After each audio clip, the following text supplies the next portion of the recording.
Bismillahirrahmanirrahim. Section 26 है removal of ward from jurisdiction. A guardian of the person appointed or declared by the court, unless he is the collector or is a guardian appointed by will or other instrument, shall not, without the leave of the court by which he was appointed or declared, remove the ward from the limits of its jurisdiction, except for such purposes as may be prescribed. अगर एक guardian जो है वो court की तरफ से appointed हो या डिक्लेयर्ड हो, और ये गार्डियन जो है वो ना तो कलेक्टर हो और ना ही गार्डियन अपॉइंटेड बाय विल और अदर इंस्ट्रूमेंट हो, यानी ना तो वो बाय विल अपॉइंटेड हो, ना ही इंस्ट्रूमेंट के जरिए अपॉइंटेड हो, और ना ही वो कलेक्टर हो, तो वो कोर्ट की इजाज़त के बगैर वार्ड को कोर्ट्स की जो जुरिस्डिक्शन की लिमिट्स होंगी वहां से रिमूव नहीं कर सकता।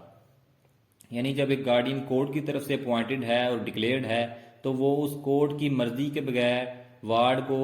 कोर्ट्स की जो जुरिस्डिक्शन की जो लिमिट्स होंगी वहां से रिमूव नहीं कर सकता।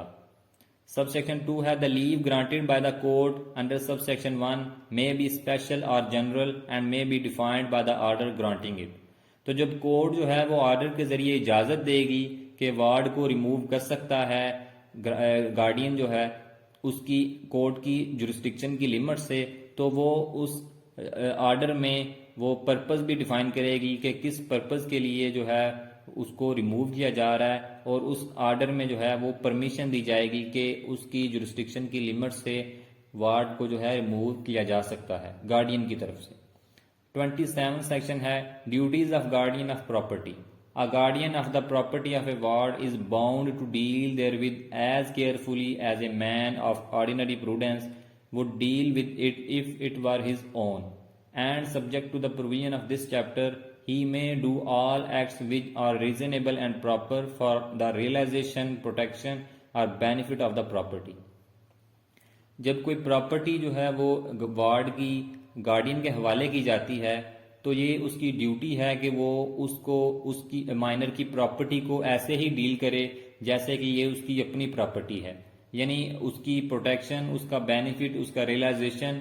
यानी हर तरह से प्रॉपर्टी को जो है वो इस तरह से डील करे, इस तरह से उसकी प्रोटेक्शन करे और इस तरह से जो है वो उससे बेनिफिट कलेक्ट करे कि जिस तरह ये उसकी अपनी प्रॉपर्टी है, और इसकी प्रोटेक्शन के लिए, इसकी रियलाइजेशन के लिए और इससे बेनिफिट को वसूल करने के लिए तो वो तमाम एक्ट्स करेगा जो रीजनेबल होंगे और जो प्रॉपर होंगे।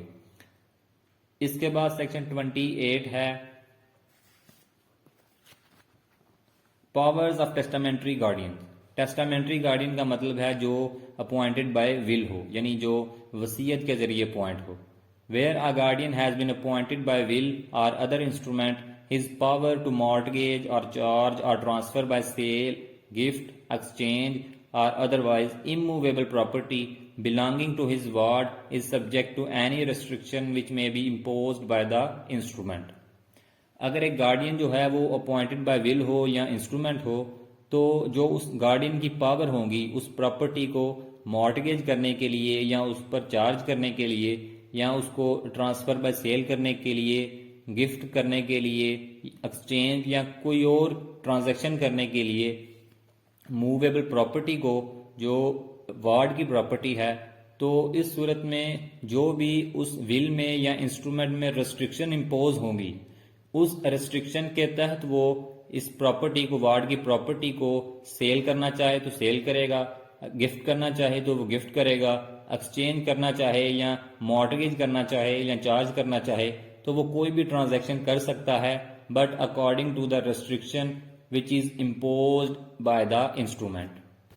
Unless he has under this act been declared guardian and the court which made the declaration permits him by an order in writing, notwithstanding the restriction, to dispose of any immovable property specified in the order in a manner permitted by the order. लेकिन अगर वो guardian जो है वो declared guardian है और court ने उस गार्डियन को जो है वो डिक्लेयर किया है तो फिर वो रिटन फॉर्म में ऑर्डर देगी, अपनी डिक्लेरेशन देगी और उसमें वो इजाज़त देगी कि वो इस इमूवेबल प्रॉपर्टी को सेल करे या गिफ्ट करे या इसको इस पर चार्ज करे, तो जो वो कोर्ट ऑफ वार्ड जो है वो डायरेक्ट करेगी वो उसकी डायरेक्शन को फॉलो करेगा। इसके बाद सेक्शन 29 है limitation of powers of guardian of property appointed or declared by the court. Where a person other than a collector or than a guardian appointed by will or other instrument has been appointed or declared by the court to be guardian of the property of a ward, he shall not, without the previous permission of the court, mortgage, charge, transfer by sale, gift, exchange or otherwise any part of immovable property of his ward. अगर एक person जो है वो guardian appoint होता है court की तरफ से और वो पर्सन है, वो जो गार्डियन है, वो ना तो कलेक्टर है और ना ही वो अपॉइंटेड बाय विल या अदर इंस्ट्रूमेंट है। जो गार्डियन अपॉइंटेड बाय ना तो विल हो और ना ही कलेक्टर जो है वो एज ए गार्डियन अपॉइंट हो, तो वो गार्डियन जो अपॉइंटेड बाय कोर्ट हो, वो गार्डियन वार्ड की प्रॉपर्टी को मॉर्टगेज करने के लिए, चार्ज करने के लिए, ट्रांसफ़र या सेल करने के लिए, गिफ्ट एक्सचेंज करने के लिए वार्ड की इमूवेबल प्रॉपर्टी को वो इन तमाम ट्रांजैक्शन से पहले कोर्ट की प्रीवियस परमिशन लेगा। यानी without the previous permission of the court he cannot mortgage or charge or transfer by sale, gift, exchange or otherwise any part of the immovable property of his ward. वो ward की immovable property को ना तो वो cell कर सकता है, ना वो ट्रांसफर कर सकता है, ना वो एक्सचेंज, गिफ्ट, ना ही वो चार्ज कर सकता है without the previous permission of the court. Subsection 2 है lease any part of that property for a term exceeding 5 years or for any term extending more than 1 year beyond the date on which the ward will cease to be a minor. और ना ही वो without the previous permission of the court इस property के किसी part को lease पे दे सकता है for a term exceeding 5 years, यानी 5 साल से ज्यादा अरसा के लिए ना तो वो इस प्रॉपर्टी के किसी पार्ट को लीज पे दे सकता है without the previous permission of the court, or for any term extending more than 1 year beyond the date on which the ward will cease to be a minor. और ना ही वो without the previous permission of the court इस property को उस date से, जिस date को minor जो है वो अपनी मिनॉरिटी को सीज करेगा, यानी वो माइनर नहीं रहेगा, वो बालग हो जाएगा, उस डेट से 1 साल से ज्यादा अरसा के लिए वो उस प्रॉपर्टी को जो है वो ना तो वो लीज पे दे सकता है और ना ही वो 5 साल से ज्यादा अरसा के लिए लीज पे दे सकता है without the previous permission of the court. यानी कोर्ट की पहले प्रीवियस परमिशन लेगा, फिर उसके बाद जो है वो लीज करना चाहे तो लीज कर सकता है, सेल करना चाहे तो सेल कर सकता है।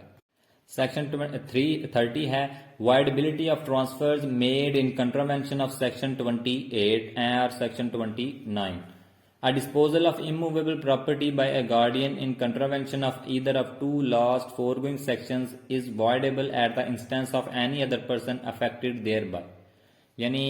अगर एक गार्डियन जो है वो सेक्शन 28 और सेक्शन 29 के अगेंस्ट जाके प्रॉपर्टी को सेल करता है या लीज करता है या मॉर्टगेज करता है,